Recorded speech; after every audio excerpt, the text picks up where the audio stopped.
자본금이 크고 작고는 상관이 없다. 현실적인 자원관리, 현명한 투자자가 되어라. 자, 우리가 투자하다 보면 가끔 그런 얘기 있어요. 아우, 저는 투자금이 없어서, 제가 돈이 없어서요. 뭐 그런 이야기를 많이 해요. 돈이 뭐 별로 없는데 작은 금액 가지고도 투자해도 되나요? 이렇게 물어보시는 분들이 상당수 많아요. 근데 작은 금액이라는 기준이 얼마를 기준으로 하는 거예요?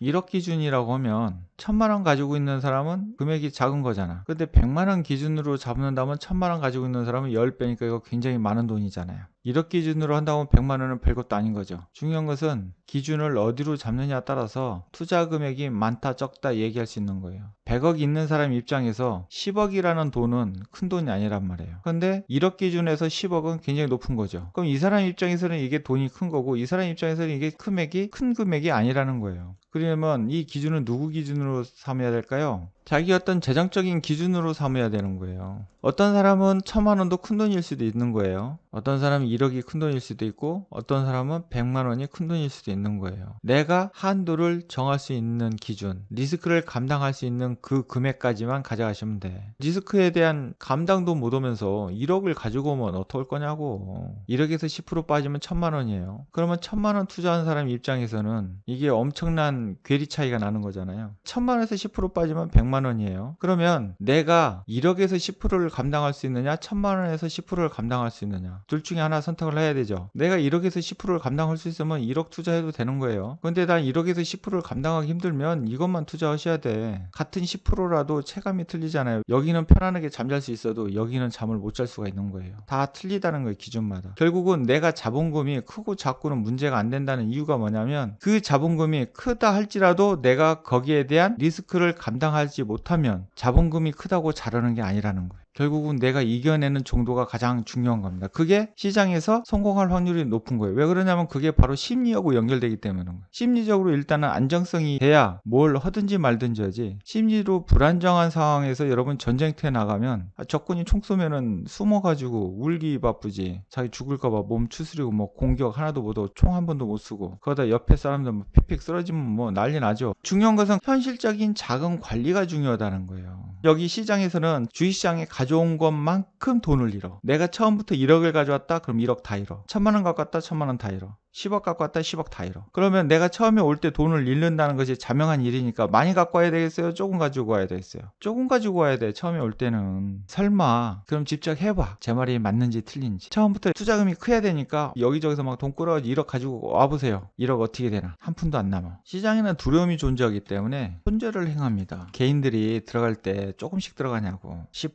20%씩 그냥 어떤 사람은 그냥 몰빵으로 들어가고. 손절을 하게 되면 그만큼 원금이 줄어드는 거예요. 그걸 만회하기에다 또 하고 계속 반복이 되겠죠. 그러면서 무슨 얘기를 내가 돈이 조금 더 있었으면 손절했어도 이것을 이겨냈었을 텐데. 근데 큰 돈 가지고 와서 하나 작은 돈 가지고 하나 어차피 잃는 것은 똑같잖아요. 돈이 좀 더 있다 할지라도 조금 더 오래 버티는 것 뿐인 거지 결국은 빈털털이 되는 건 똑같아. 손절하고 나면은 반대로 확 올라가 버리죠. 했더니 슉 하고 역시 내가 잘 봤어. 이번에도 맞을 거야. 탁 들어갔는데 또 빠져. 아니야. 근데 다시 또 올라가. 계속 이게 반복되다 보면 분명히 본인이 손절을 했음에도 불구하고 올라가는 거 보면 이거에 대한 희망을 갖는 거예요. 역시 내가 맞았어. 근데 중요한 것은 맨날 이렇게 빠졌었을 때 이걸 이겨내지를 못한다는 거예요. 여기에 대한 두려움이 이걸 못 이겨내는 거예요. 이 걱정과 두려움, 이게 자꾸 빠져서 영원히 될까봐. 이것은 손절을 했으니까 마음이 편하니까 지켜보는 거지. 계속 돈이 들어가 있는 상태라면 이거 오를 때까지 이걸 지켜볼 수 있겠어요? 조금만 올르더라도 전부 다 팔아버리지 이걸 이렇게 못 가지고 올라갑니다. 안 돼요. 근데 그런 착각 속에 빠지는 거야. 역시 맞았어.